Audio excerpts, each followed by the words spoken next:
Good morning, Julian McBain here, and today I am going to be doing an introduction to melee weapons. Okay, Entropians, so here's the deal. I think that melee is kind of an underutilized skill set in Entropia, and although I've seen an uptick in the number of people using swords lately, I thought it was time to take a few minutes and really kind of dive into how to get started as a melee player. Because there are some distinct advantages that being a melee player brings you. First and foremost, your hit points go up a lot faster. A couple of the skills that grow as your melee goes up help boost your health. So like I've been playing for a year, I've got about 65,000 skill points now total. My melee level is, I think it's 30? Professions, let's find out. I haven't checked it lately. Oh, my hit is 32. I have 126 hit points. So, not bad. Not bad at all. The other big one, this one's probably key, is your carry capacity.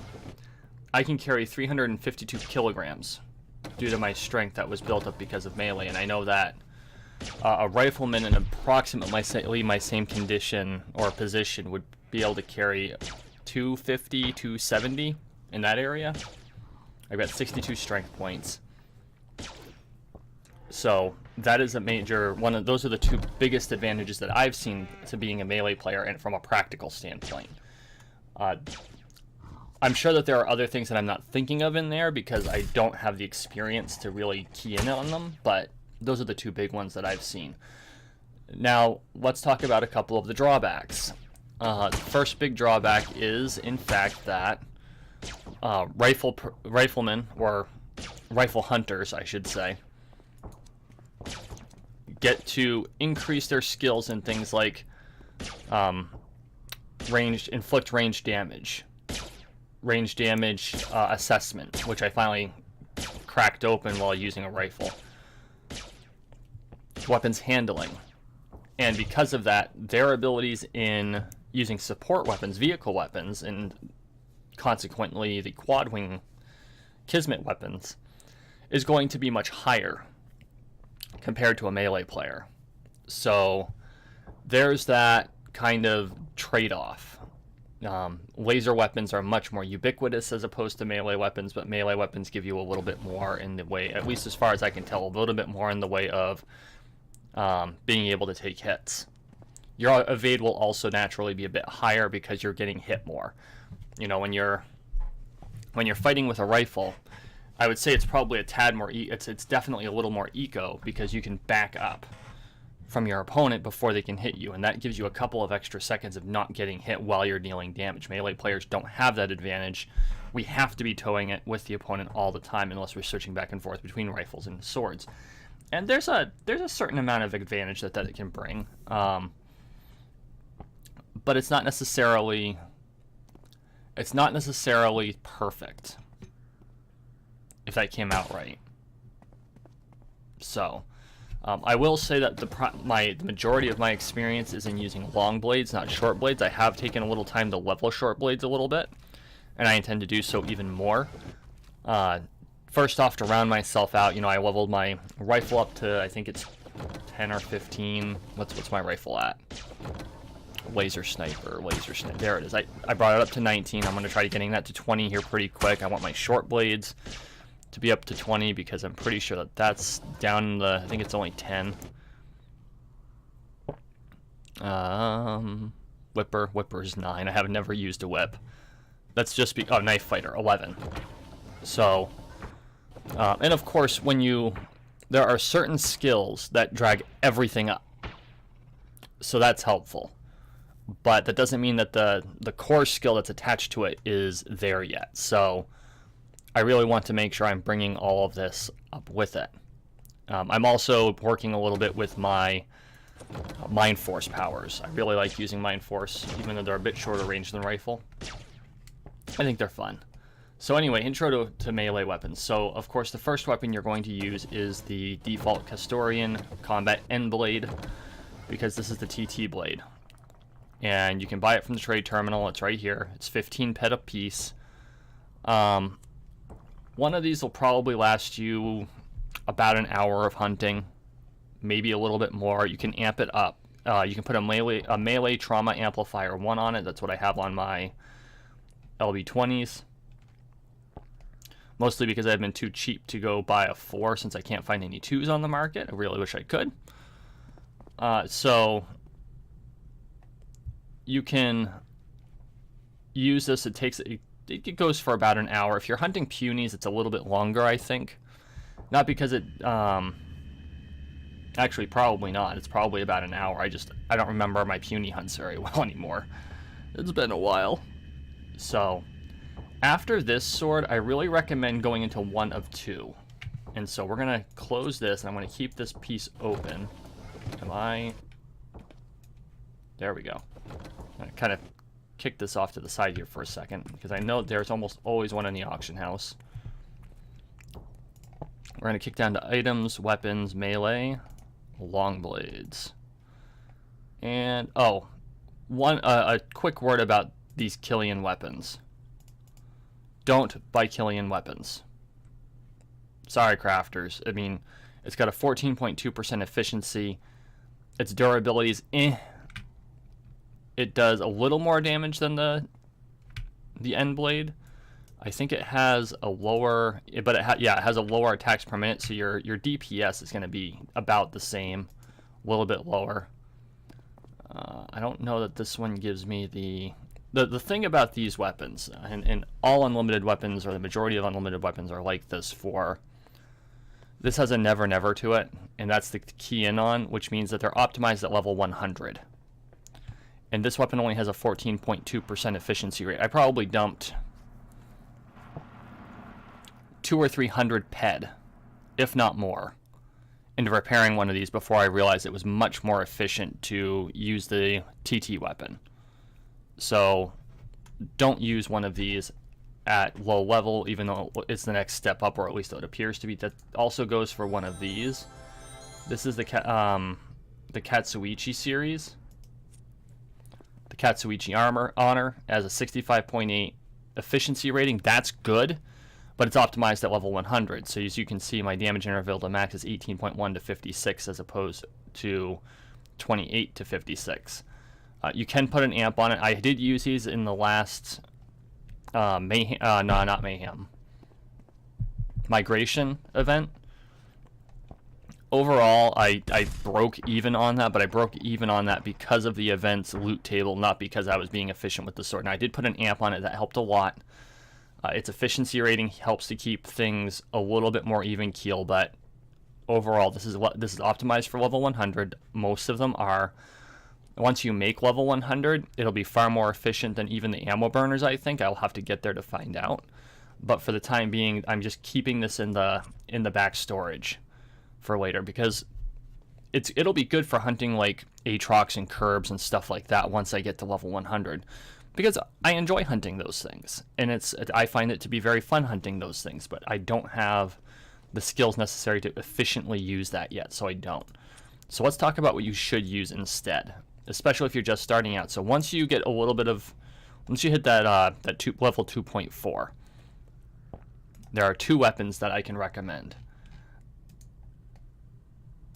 And I have one and I don't have the other. You've got Falsata and you've got the Laconian. And I think the Falsata has a slightly higher TT value than the Laconian. It has a slightly higher efficiency rating. And it does slightly higher damage. Why did I go for the Laconian than the Falsata? There was a reason. Oh, the Laconian I think has a slightly higher DPS rate. Because as you can see, it only does 8 damage, but you get 67 shots as opposed to 56. Same with the 11. So does this give us a DPS in the description? It doesn't appear to, which is a bloody shame.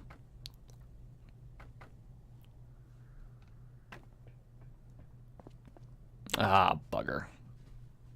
This is like 6.1, this is 8 something, I think this was 7, so I chose the Laconian for higher DPS. For efficiency's sake, having higher DPS isn't always desirous.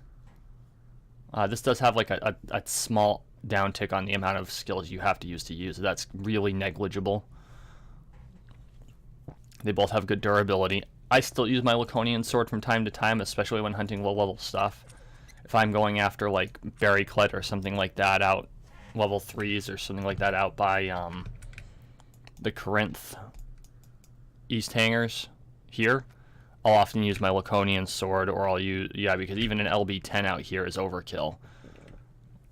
And so, you know, that's an option for you. But I would either use the Falsata or the Laconian sword, or the TT weapon, although the TT weapon is slower unless you kick it up with an amp. If you amp it, the TT weapon can be superior, especially when it comes to efficiency, but not necessarily an efficiency of time. So you use one of those until you reach the ability to use your R-Matrix weapons. Okay. So this is the LB10. It's practically, it's fundamentally similar to the LR10 for those of you who are riflemen. There are a couple of differences. It has a 62.4% efficiency rating, which means it's hyper efficient, and that only grows as you go up. But I want to compare the two. We're going to go back to items here because now I know the names of the weapons I need for the time being. LR10. So let's do a comparison of the, no, not the LR100. That would not be fair to the sword. Okay, so let's take a look at this. We're going to kind of do that and move these suckers over. Okay. Both have the same efficiency. The sword actually weighs half as, less than half, or yeah, the weight of the LR10 is twice that of the sword plus. The skills progress, okay, so it's recommended level 10. Once you reach level 10, you're good to go. I think I picked it up at level 9, maybe 8, and it was okay. I mean, you lose a little bit of efficiency, but your skills go up a lot faster. I wouldn't do it any sooner than level 8, though, because then you're just burning pet for no reason. So they both use ammo or weapon cells, so they're both energy weapons. They can both use universal ammo. The LR10 uses slightly less ammo than the LB10, 764 to 998. Both have very good durability. The LB10 has a slightly slower recycle rate at 38 to 48, but here's the crux. The LB10 does 10 more damage, has 10 more damage potential than the LR10 per shot. So I think overall it actually makes the two of them at the same DPS rate. Is that correct? Let me see if I can get it. No, I already know that. Go away for a minute. Well, let me do the hover thing. So, oh, whoops, that's a 100. That's not gonna do it. You know, oh no, is this a 10 or a 15? Oh, good. So the 10 does, where's my DPS on this? 28 damage per second. And then the LB10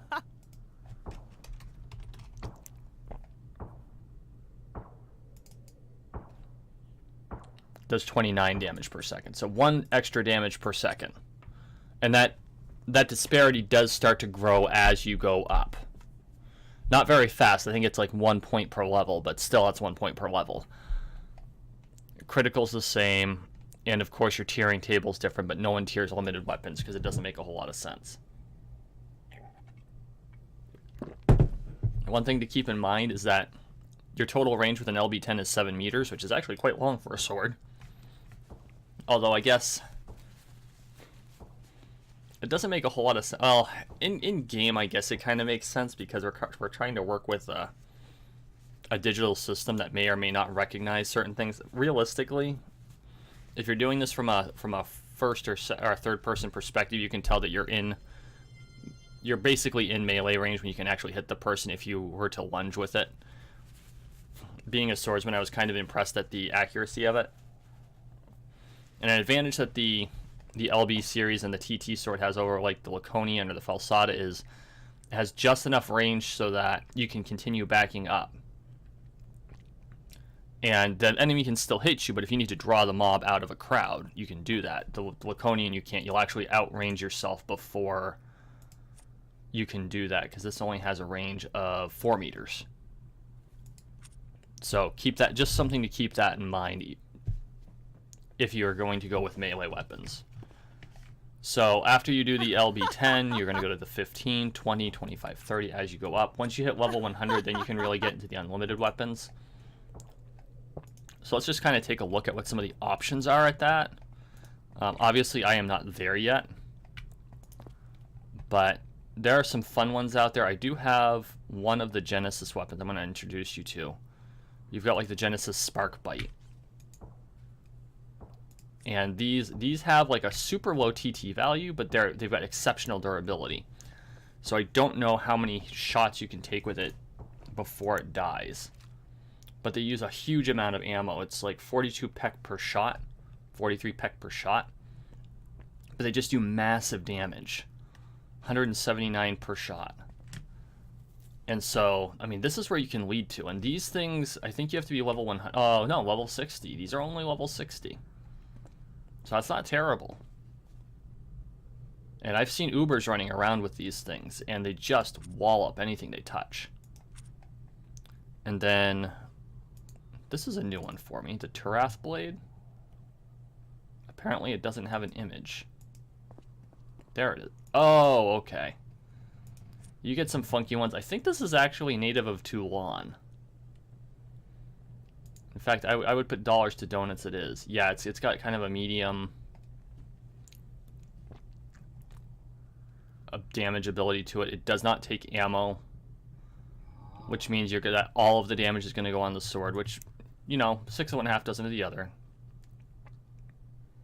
So just keep that in mind. You can use an ammo burner sword or a non-ammo burner sword. If you're using a non-ammo burner sword, it's going to wind up taking more of the durability of the sword, and if it's limited, that means you need to buy it more often.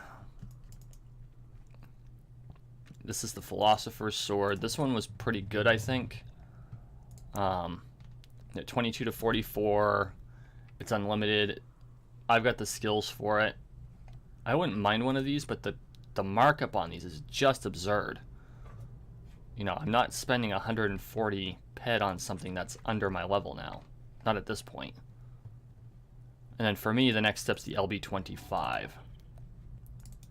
You know, and 63.6%. Let's open the 20. We're going to view information. Now, oh, bugger. Now keep in mind I have an amp on this, so my modified is 64. Let's detach attachments. So 63.2 to 63.6. It does a little bit more in the ammo, another 200 ammo, but it can do another 10 or 9 damage. I'm not quite skilled up enough to use it well. I think I've got one of these in storage. I tend to buy one ahead of time just to test it out. I can get the attacks per minute. I am in the learning period, so if I'm willing to sacrifice a little bit, I could go up to the 25. That would make Aatrox hunting a little bit more quick. For lack of a better term. So yeah, that's melee weapons in a nutshell. So I hope that wasn't too terrible. You guys let me know what your opinions on melee weapons are. I would love to hear them. I know this is going to be a shorter episode, but I've been hesitant to do one of these, and I've been wanting to do one, so I figured, you know, if I have expertise in anything, it's melee weapons, both real and digital, apparently. So I wanted to get a good intro out. If you're interested in melee, you have any questions, you know, don't hesitate to throw a comment down below, or you can hit me up in EU. I'm Kenichi Roshi Kamadake. You can always find me when I'm playing.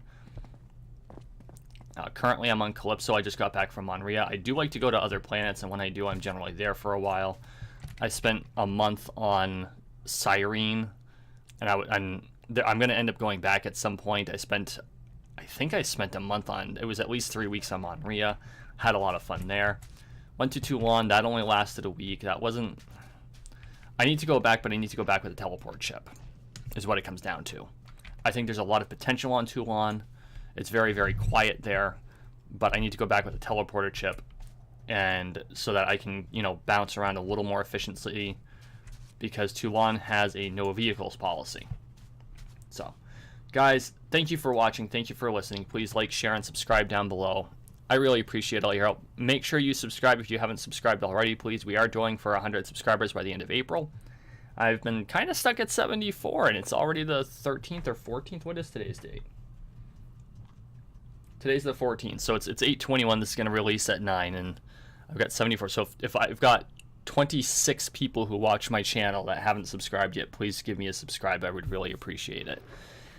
Don't forget to check out my website, www.mcbainmanor.com, for my blog and my book. And please don't forget to visit my sponsor at my sponsor Critical Links at etsy.com/pages/criticallinks. That's etsy.com/pages/criticallinks for all of your custom fandom jewelry needs. Don't forget she does custom work, and the link is in the description. Hey guys, thanks a lot. I really appreciate it. You all have a great day.